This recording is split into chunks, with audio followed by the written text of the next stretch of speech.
What's up guys, it's Gunther here from Outdoorphoto, and I'd like to talk to you about what is the f-stop. Hey guys, let's check it out.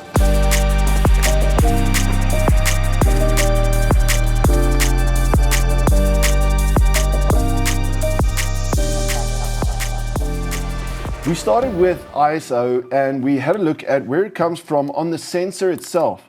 So diving into the camera, you obviously have your sensor.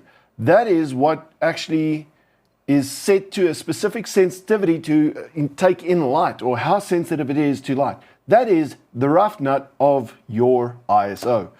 When we close that down, it brings us to the mechanism that we call the shutter itself. So there are actually blades opening and closing over your sensor to allow a specific amount of durational light coming through to your sensor and exposing onto your pixels. But today, we're diving into probably the most complex part of photography, and that is aperture. So diving into what is an aperture, this is not an aperture. This has an aperture. Any lens that you purchase for your cameras or... Aperture is a tiny little hole, the peephole that your camera or sensor will be looking through when it's looking through the lens. Obviously, the lens has a couple of different elements in it which will give you a specific focal length. So if you're looking at 85 millimeters, which this lens is, or you're looking at wider angles, 15 to 35 or 70 to 200s, that's all formed by the lenses and the elements in that specific lens, the groupings. The aperture is a specific device on the inside, which allows a specific amount of light coming through. So depending on how far it opens or closes, it allows more light or less light into your camera and onto your sensor. So whilst you've got a big window or a small window, you will have specific amount of light coming through, and that is also cut off in a time duration by your sensor. So these things all work together in a perfect triangle. Now I say perfect, but it is never perfect. Photographers always complain about two things: too much light or too little light. That's it. This, however, doesn't only have an effect on your exposure. When you open it further open, you've got more light coming through. So if you're working in low light conditions, that is a huge help in terms of your other settings and trying to get ISO and shutter speed balanced out. When you're looking at bright conditions and you need to block out some more light, you can always close this down and it allows less light to come through onto your sensor. But aperture has a huge effect on your image creative effect.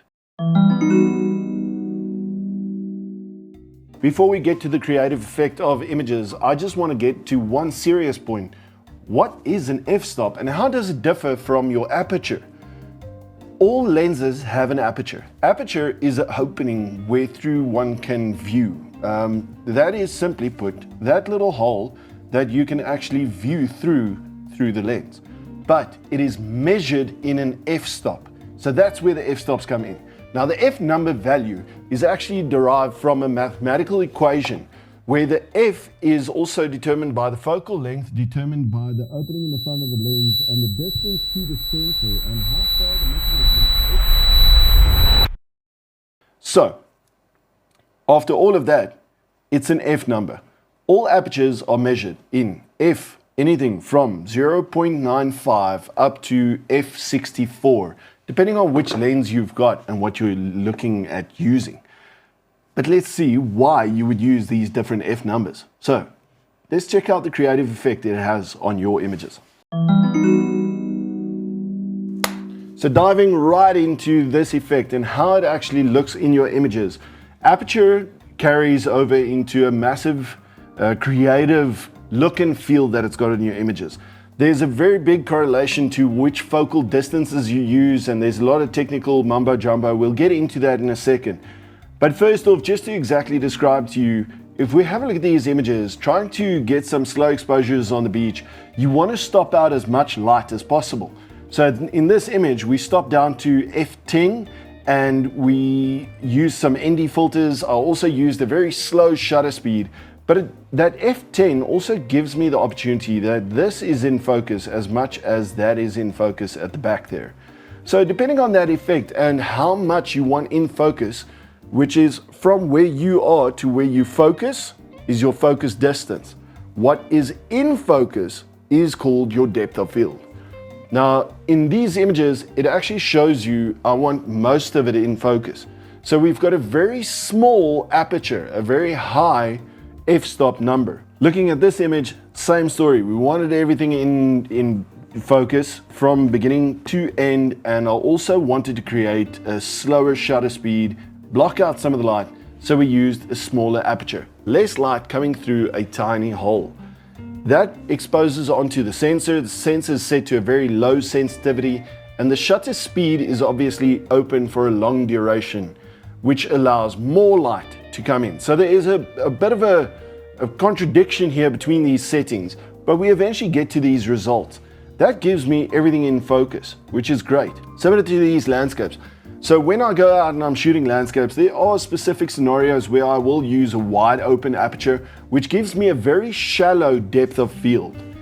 In terms of shooting portraiture and models, when we went out to go and test out the 50 to 150mm Sony lens and we found Nadia, we wanted to show you what that f2 actually offers in terms of depth of field. So if you have a look at this image and you look at this foreground, that is all out of focus.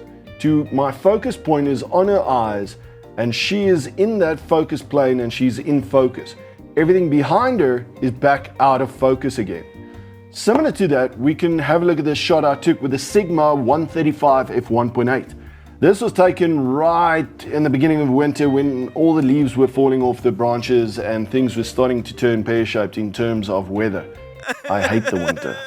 But I wanted to create this effect of fall and the leaves falling, and we were shooting at f1.8 to give us that beautiful blurred out background and what we call that bokeh effect in the background. So it's that soft and creamy, it isolates your subject back from the background, and it gives us a very shallow depth of field. Looking at these images, we've got these leaves falling because I slowed down the shutter slightly just to capture that motion in movement, and it kind of gives us that blurry effect on the leaves.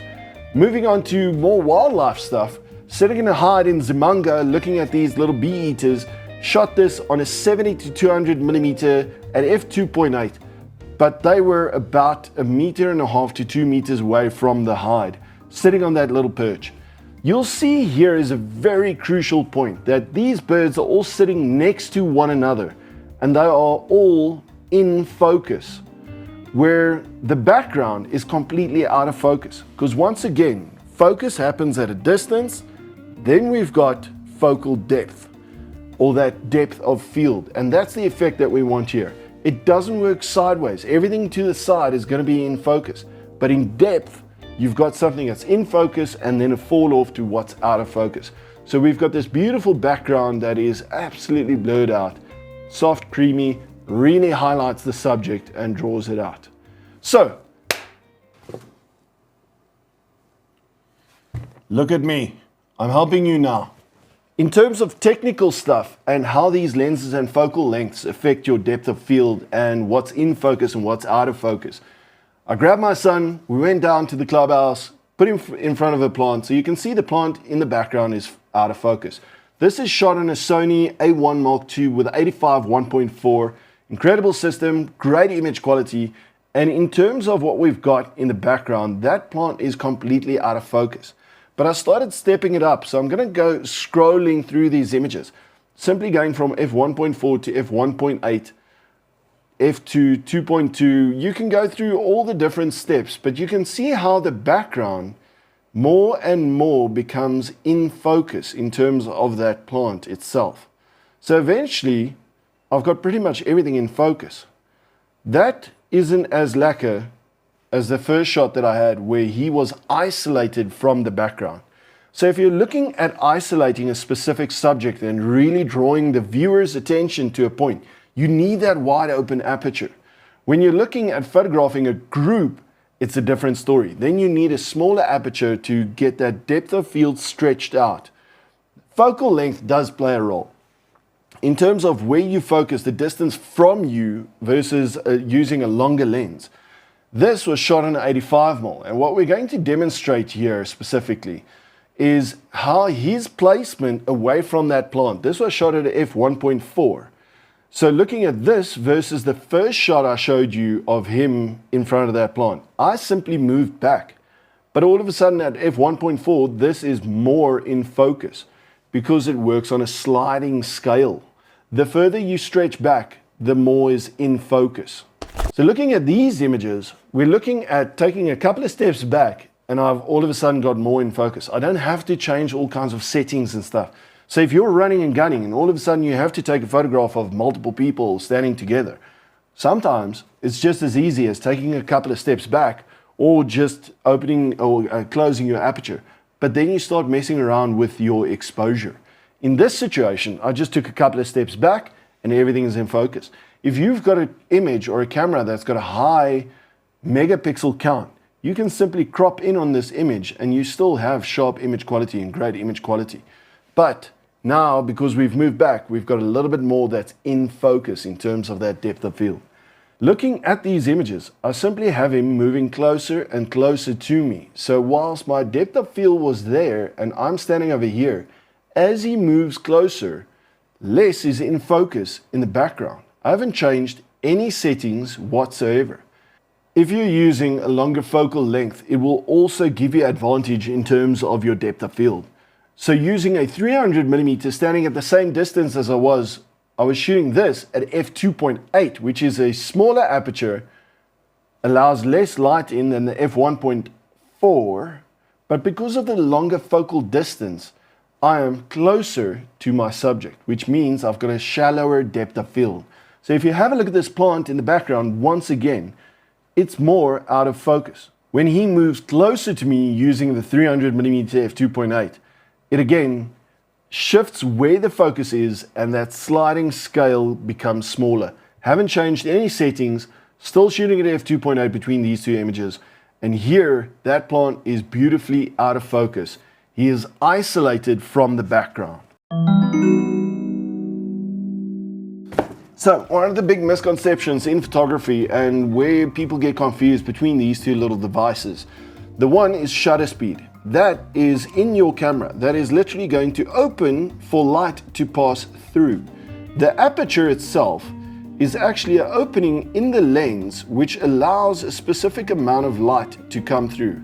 Depending on the settings that you're using, it's going to be wide open or closed down.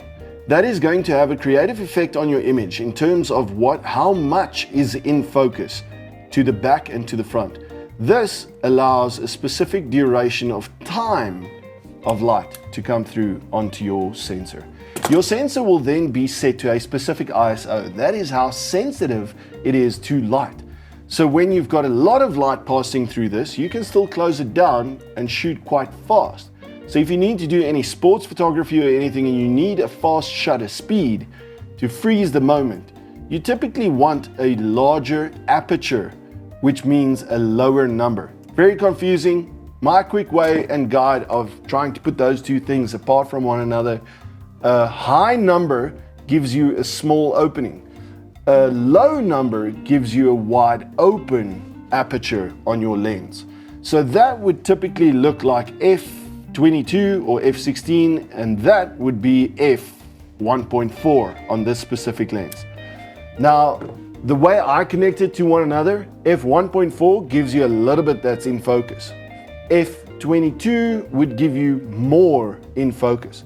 So rather than remembering the opening of the size of the aperture, try and connect it to how much you want in focus. And I think that'll be easier to remember. The higher the value, the less light is going to come in. So guys, check it out. Get your apertures up and running. Get into contact with the go-to guys for your best lens, depending on what you're shooting and what the conditions are and what you're battling with in your exposures. But for myself, I'm Gunther from Outdoorphoto. Lekker, cheers, I'm out. Good